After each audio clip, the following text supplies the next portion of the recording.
Hey guys, meteorologist Chris Tomer here with this On the Snow Before You Go forecast. And be sure to hit the subscribe button so you get notified when my latest forecasts come out. And I want to start off this by just sort of setting the table as to what I expect here. My bullet points. I think we've got a key time period coming up here for the Pacific Northwest, BC, Idaho, Wyoming, Utah, Montana, Colorado between 1226 and probably 1230. I think we're going to have a little bit of snow leading up to Christmas as well, but a much bigger period on tap during that window of opportunity where we could see major snow accumulation. And I'll focus on that in a second. But I think we'll also bring colder air to the west because we've been having a problem with the rain snow line being pretty high at a high elevation for a lot of places. I think this will help to pull it down with colder air. In the Northeast, I don't have anything major in my forecast coming up, unfortunately. Let me just set the give you the lay of the land here. This is the water vapor satellite imagery across the west, and this is water vapor at the low level, so you really get an idea of the contrast here. The dry air is in the oranges and the reds, the moisture is in the whites and the blues, and we've been watching this dance happen out here with a few different areas of low pressure over the Pacific. They've been kind of just circulating around each other like like a pinwheel almost. Well, eventually, and the key here is that the entire trough is going to move into the west. And that's going to bring colder air in, help to bring the storm track a little bit further to the south. So that's going to happen during that key time frame, 1226 through about 1230 for a lot of the west. Here's my snow timeline, best odds of snow for the west here. For the Wasatch, Tetons, Colorado, Tahoe, interior BC, and the Northeast. A lot of dates here because it's going to be an active period. I'm not going to go through all these, but for example, in the Wasatch, you've got some light snow accumulation between late 22 into 23, late 24 into 25, light to moderate accumulation. So you could have powder for Christmas Day, but might moderate between afternoon of 26 into 27, moderate 28, and then moderate 1230. So a number of different chances of snow. And finally, in Colorado, getting some snow, light on 23, light to moderate 25, light to moderate 1227, and moderate on 1230. Love seeing that. We need it. And the Tetons are actually in for heavy snow accumulation, multiple dates. Interior BC is going to get nailed. So a lot of opportunity. Another way to look at this is my spider chart, odds of best snowfall, more purple higher on the web. And so you can definitely see that. Areas in the Pacific Northwest, the Wasatch, the Tetons, Idaho, interior BC, all those areas are going to be higher on the web. If you can't see some of those labels, let me just move that up a little bit. You can see it. Those areas have more purple and they're higher on the web. Northern Colorado, the northern mountains of Colorado also there. And to some degree, the I-70 corridor, which I'll show you in coming up. Let me show you the jet stream forecast. So this is the jet stream forecast.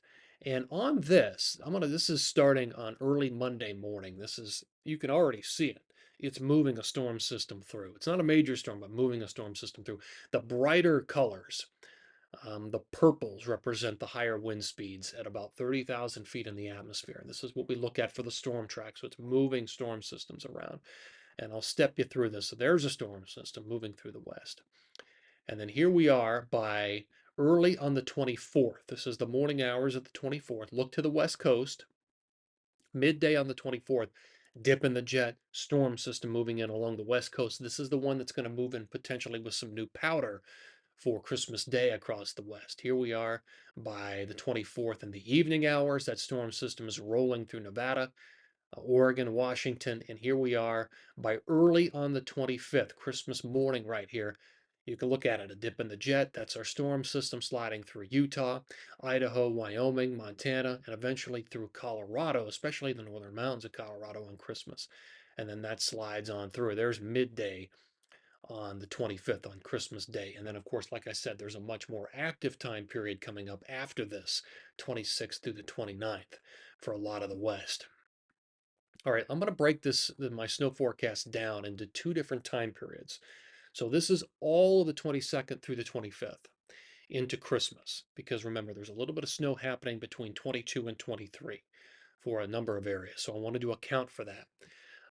And you can see it. Let's start in Utah. In the Wasatch, I've got 8 to 9 inches between this time period. In Colorado, most of it's in the northern mountains, potentially 3 to 8 inches, maybe 3 to 6 along I-70, and less as you go into the southern mountains, northern New Mexico. In the Sierra, looking at 10 to 12 inches. Um, Up in the Tetons, potentially 6 to 10 inches. Lots of fours, fives up in northwest Montana. Idaho, 5 to 8. Interior BC, potentially 6 to 10. Pacific Northwest, 1 to 2 feet of accumulation. Again, that's through the 25th, through Christmas Day. Now, here's the second time period. This is a much bigger time period, the 26th through the 1st. Potentially a great storm track here with colder air. Let's start in the Wasatch again, a foot or more of accumulation. Potentially a couple of feet up at Jackson Hole. In Colorado, most of the snow central to northern mountains, looking at potentially 10 or more inches of accumulation for a lot of those spots. Idaho's in great shape with a couple of feet of accumulation. Northwest Montana, anywhere from 10 to 12. Interior BC going another 8 to 12, maybe 4 to 6 down through Bam Sunshine up in the Marmot Basin. And look at the Pacific Northwest. My goodness, 2, 3 feet of accumulation during this time frame alone. Remember, the first time period had 1 to 2 feet. I mean, so we're looking at multiple feet of accumulation up to this time period. 8 to 12 for a lot of Mammoth up to Tahoe, a bit more through Shasta and Mount Ashland. So, two very impressive time periods. Again, here's the first time period, all the way through Christmas. And then the second time period adds on top of that potentially heavy accumulation. All right, to the northeast. This will run through the first, and I don't have that much. 3 to 6 inches of accumulation, Vermont, New Hampshire, Maine, New York State. And that's going to do it. 3 to 6 inches for that. All right, guys, thanks for tuning in here to this On the Snow Before You Go forecast. Appreciate it. Take care, and we'll talk later.